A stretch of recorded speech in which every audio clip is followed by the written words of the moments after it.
Você já percebeu que alguns personagens de Naruto somem do nada, como se tivessem sido apagados da história? Pois é, hoje vamos falar do Baki, o Jonin da areia que controlava o Gaara nos exames Chunin, comandava operações militares e até começou a fazer parte do conselho de Tsunagakure e depois desapareceu. Agora me diz, o Kishimoto esqueceu dele ou a Ugão Uzuki cumpriu a vingança pela morte do Hayate e deu um fim no Baki nos bastidores? O meu objetivo hoje é te provar por A mais B o motivo do Baki, na minha opinião, ser o Jonin mais forte de Tsunagakure e por que esse sumiço dele não faz sentido quando você olha pros feitos, pros jutsus e pros dados oficiais do databook. Pensa comigo, não é qualquer um que recebia a missão de vigiar e controlar o Gaara, um hospedeiro instável do Shukaku, bem no coração de Konoha,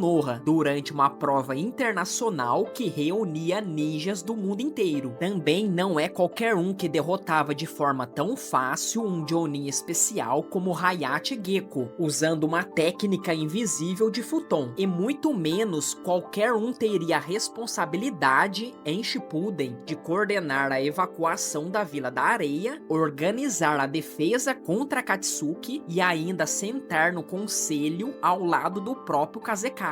Esse é o tipo de currículo de alguém que não pode ser simplesmente esquecido. Peça-chave não some assim, a menos que tenha alguma história por trás. E é exatamente isso que a gente vai ver hoje. Quem era o Baki de verdade, quais eram suas habilidades, seus feitos e o que o databook revela sobre ele. E claro, as teorias que tentam explicar o seu sumiço. Antes da gente abrir essa caixa de areia, já deixa o like para me ajudar a fazer esse vídeo alcançar outras pessoas. E também considere se tornar um membro aqui do canal, assim como nossos queridos amigos já fizeram. Tem umas opções bem baratinho e você vai ajudar muito a nossa comunidade a crescer mais e mais. A história desse Jonin tinha tudo para ser uma lenda, mas acabou virando um enigma. Para a gente entender o Baki, primeiro é importante lembrar o contexto da Vila da Areia. Tsunagakure não era uma vila como Konoha, cheia de recursos, ninjas de elite sobrando e até Hokages lendários em sequência. Muito pelo contrário, a Vila da Areia sempre viveu em um cenário de escassez, pouca grana, poucos recursos naturais e uma pressão política enorme, já que eles estavam sempre à sombra de vilas mais ricas e poderosas. E é justamente nesse ambiente hostil que surgem ninjas como o Baki. Ele é aquele tipo de Jonin moldado na necessidade. Não existe espaço para desperdício. Cada missão conta, cada decisão pode definir a sobrevivência da vila. Isso faz com que o Baki tenha uma postura muito mais pragmática e até fria, em comparação com os Jonin de Konoha, que às vezes se deixam levar pela empatia ou pelos laços emocionais. Se você parar e pensar, a diferença é gritante. Enquanto Konoha sempre exaltou o poder da amizade e a proteção dos companheiros, Tsunagakure cresceu com a mentalidade de que o sacrifício era inevitável. O próprio Gaara criança era visto mais como uma arma do que uma pessoa. E o Baki, como Jonin responsável por guiar aquele time, não demonstrava nenhuma dúvida em tratar o garoto como tal, um recurso militar valioso, mas perigoso, que precisava ser controlado. E isso já mostra muito sobre quem era o Baki. Ele não era só um ninja forte, mas um líder que sabia lidar com situações extremas. A calma dele no meio do caos é quase assustadora. Durante os exames Chunin, enquanto Konoha se preocupava com as seguranças dos Genins, Baki estava focado em outra coisa, no impacto político que aqueles combates teriam e no papel que Gaara deveria desempenhar para colocar Tsunagakure no mapa como potência. Outro detalhe que não dá para ignorar é o jeito que ele conquistou espaço dentro da própria vila. Baki não era como qualquer Jonin aleatório. Ele já surge na história ocupando cargos de peso. Ele era tutor do time do Gaara, participou diretamente da aliança secreta com a Vila do Som, depois se tornou comandante militar e até membro do Conselho de Suna. Isso mostra que dentro da organização da vila, ele era alguém de confiança máxima, alguém que tinha voz e influência política além da força em batalha. Então, quando a gente se pergunta quem era o Baki, a resposta é clara. Ele era mais do que um Jonin poderoso. Ele era a cara da mentalidade de Sunagakure. Um ninja moldado na escassez, leal à vila acima de tudo e pronto para tomar decisões duras sem nem piscar. E é exatamente essa combinação que faz o sumiço dele depois parecer tão estranho, porque alguém assim não deveria simplesmente desaparecer da narrativa. A primeira grande aparição dele é nos exames Chunin. Ali, enquanto os senseis de Konoha vibravam com as lutas e torciam pelos seus genins, Baki estava numa posição completamente diferente. Ele era o mentor da equipe mais temida de todo o exame Chunin, formada por Temari, Kankuro e, claro, Gaara. E o que podemos falar do Gaara? Ele era um garoto instável, que podia perder o controle a qualquer momento e liberar o Shukaku. Qualquer deslize ali significaria não só o fracasso da missão, mas uma catástrofe internacional. E é aí que o Baki mostra como ele era preparado. Ele tinha plena consciência do risco, mas mesmo assim confiava na força da sua equipe, a ponto de acreditar que Gaara poderia vencer até mesmo prodígios como Rock Lee e Sasuke. Outro momento marcante é quando Hayate Gecko descobre os planos secretos da aliança entre Sunagakure e Otogakure. Qualquer outro Jonin poderia entrar em pânico ou tentar fugir com a informação, deixando o Kabuto resolver. Mas Baki simplesmente assume a responsabilidade. E não só assume, ele encara Hayate, que era um Tokubetsu Jonin, especialista em espionagem e Kenjutsu. Baki derrota o cara com a sua técnica de futon, nomeada de lâmina de vento, uma lâmina de estilo vento invisível que não podia ser bloqueada. E detalhe, antes de matar Hayate, o Baki elogia as habilidades dele, mostrando que, além de forte, também tinha respeito pelos adversários. É aquele tipo de cena que mostra a confiança e a frieza de alguém que já tinha vivido muita coisa no campo de batalha. Depois, no esmagamento de Konoha, o Baki aparece como peça-chave na invasão. Ele não era só um espectador, ele coordenava ordens, controlou o Gaara quando a situação fugiu do planejado e ainda teve um embate com ninguém menos que Gema Shiranui, o famoso ninja do palitinho. A luta não chegou a ter um desfecho porque a invasão acabou sendo interrompida, mas o fato de ele ter enfrentado um cara do nível do Gema já mostra que ele não era qualquer figurante. E o mais impressionante é que o papel dele não se limitou ao clássico. Em Shippuden, o Baki ainda estava firme no topo da hierarquia. Durante um ataque de Deidara e Sasori em Sunagakure, ele foi o responsável por organizar a evacuação da vila e coordenar a defesa. Enquanto Gaara enfrentava o Deidara, era o Baki quem lidava com a segurança do resto da população, o que é um peso enorme, porque qualquer erro ali teria custado centenas de vidas. Vale lembrar que a invasão só foi possível porque o Yura era um agente adormecido do Sasori. Ele também era um Jonin e parte do conselho de Sunagakure. Yura era um shinobi muito poderoso. Sasori o havia escolhido por um bom motivo, que foi confirmado quando dizimou sozinho toda a força que foi encarregada de vigiar o portão de Sunagakure, embora houvesse muitos outros Jonin e até mesmo Anbu. Aí fica a pergunta, na sua opinião, quem é o mais forte entre o Baki e o Yura? Eu acho o Baki, mas enfim, mais tarde ele aparece no conselho de Sunagakure, opinando lado a lado com os anciãos, mostrando que, além de força, ele também tinha influência política, ou seja, ele não sumiu depois do clássico, ele continuava relevante, ocupando cargos de liderança e tomando decisões críticas. No fim das contas, se você junta tudo, os feitos do Baki mostram um ninja completo, líder de equipe, assassino frio quando necessário, comandante militar e até figura política. É como se fosse uma fusão entre o Kakashi pela liderança, Shikaku pela estratégia e até o Danzo pelo pragmatismo. No databook oficial, a gente consegue ter uma noção mais clara da força do Baki. Ele recebeu 29,5 pontos no total, com notas sólidas em todas as categorias: ninjutsu, taijutsu, genjutsu, inteligência, força, velocidade, estamina e selos manuais. Não era um gênio como Kakashi, mas era um Jonin extremamente equilibrado, sem pontos fracos claros. E se a gente comparar isso com outros personagens, fica ainda mais interessante. O Asuma, por exemplo, tem 32,5 pontos, ou seja, tecnicamente uma pontuação maior que a do Baki. Só que na prática, a gente sabe que o Might Guy, que tem menos pontos totais no databook, é absurdamente superior ao Asuma. E o próprio Guy chega a ser comparado até com o Kakashi, que tem 34,5 pontos no total. Ou seja, a pontuação não pode ser tratada como verdade absoluta sobre a força em combate, mas serve como uma boa base de comparação. E quando a gente traz isso para os ninjas da areia, a diferença fica gritante. O Kankuro tem 26,5 pontos no total e a Temari aparece com 24,5 pontos no total. E isso já coloca o Baki em outro patamar dentro da própria vila. E se a gente olhar para as missões concluídas, o contraste é ainda maior. O Baki aparece que completou 694 missões oficiais, incluindo 11 missões de Rank S. Já a Temari tem 42 missões e o Kankuro 43 missões, ambos incluindo uma missão de Rank S. Mesmo se juntar os dois, o número total de missões oficiais é muito mais baixo do que o Baki, mostrando a diferença de experiência prática entre eles. Só para comparar com Konoha, o Asuma tem 719 missões concluídas, sendo 20 delas de Rank S, e o Kakashi chega a absurdas 1.141 missões oficiais concluídas, sendo 42 delas de Rank S. Mesmo assim, dá para dizer que o Baki se encaixa como um veterano de respeito, com números muito acima dos jovens prodígios da areia e até volume de missões que supera alguns Jonin importantes da Folha.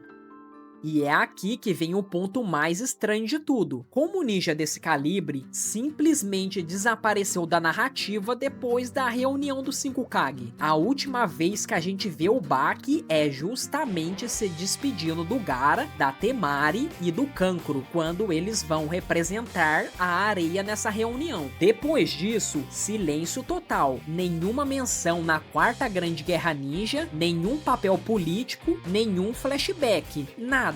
E aí surge a teoria que mais faz sentido para preencher essa lacuna: a vingança da Ugan Uzuki. Ela era a namorada do Hayate Gecko, morto pelo Baki durante a invasão de Konoha, e a própria Ugan chegou a jurar que vingaria a morte dele. O problema é que o anime e o mangá nunca mostraram esse acerto de contas, mas quando a gente junta as peças, a promessa de vingança, o sumiço repentino do Baki e a ausência dele até em arcos grandes como a guerra, fica muito fácil acreditar que o Kishimoto deixou esse desfecho nas entrelinhas. Então, no fim das contas, ficam duas possibilidades: ou o Kishimoto realmente esqueceu do personagem, ou a história da vingança da Ugan aconteceu nos bastidores e nunca foi mostrada. E agora eu volto a perguntar para você: Baki foi esquecido ou teve o destino selado pela